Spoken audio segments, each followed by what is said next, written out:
দর্শক, এ পর্যায়ে জানিয়ে দিচ্ছি আজকের সংবাদপত্রের গুরুত্বপূর্ণ শিরোনামগুলো।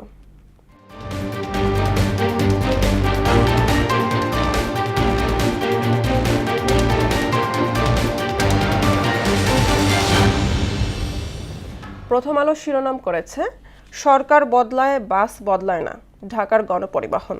নৈশভোজের সময় গুলির শব্দ সরিয়ে নেওয়া হলো ট্রাম্পকে। দৈনিক ইত্তেফাক শিরোনাম করেছে, সাংবাদিকদের সঙ্গে নৈশভোজে গুলি, রক্ষা পেলেন ট্রাম্প। বজ্রপাতে 7 জেলায় 14 জনের মৃত্যু। একনেক সভায় 14 প্রকল্প অনুমোদন। সমকাল শিরোনাম করেছে, কষ্টের ধান দুঃখ ছড়াচ্ছে কৃষকের সংসারে, উৎপাদন খরচ উঠছে না। নৈশভোজে গুলি, তড়িঘড়ি সরানো হলো ট্রাম্পকে। কুমিল্লার কাস্টমস কর্মকর্তা খুন, ছিনতাইকারী চক্রের 5 জন আটক, ফোন ব্যাগ উদ্ধার। বাংলাদেশ প্রতিদিন শিরোনাম করেছে, মামলা ঝুলছে যুগ ধরে, 7 খুনের বিচার শেষ হয়নি 12 বছরেও, সাগররুনি হত্যা তদন্তে 14 বছর। 24-এর ভুয়া মামলায় বাদীর খোঁজ নেই। হকার উচ্ছেদ নয়, দরকার নতুন ব্যবস্থাপনা।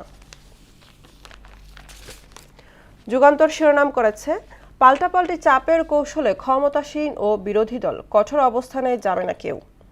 ওয়াশিংটনে নৈশভোজে গুলি, নিরাপদে ট্রাম্প মেলানিয়া।